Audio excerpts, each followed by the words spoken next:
Makati City naman, patay po ang isang babae matapos siyang barilin sa sentido ng kanyang holdapper. Balita hatid ni Jay Sabale.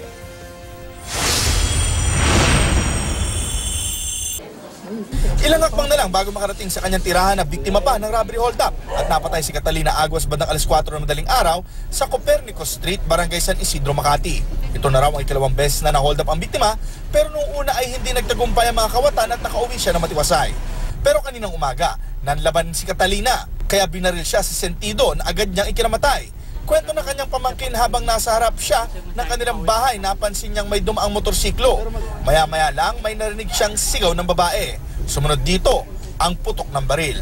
Nang lapitan niya ang biktima, dito na lang niya nalaman na tsahin pala niya ito. Nakuha ng mga holdapper ang lahat ng gamit ng biktima. May dumang motor dyan. May dumang motor. Sinari ko sigaw na sigaw babae. Akala ko kung sino lang. Pag silip ko, yung tsahin ko nga. Nabigla na rin po ako eh. Masakit po para sa akin mawalan po ng magulang. Sana po mahuli po yung umuna sa magulang ko. Sa investigasyon, lumalabas na dalawang sospek. Ang isa ay nakaabang sa biktima sa kalsada na siyang nang-agaw habang ang kasabwat nito nakamotor at kasama niyang tumakas. Sa ngayon ay hinihintay ng mga pulis ang operator ng CCTV sa gusali, katapat lang ng pinangyarihan ng krimen. Umaasa ang mga otoridad na magbibigay linaw ito sa insidente at makakatulong para makilala ang mga sospek.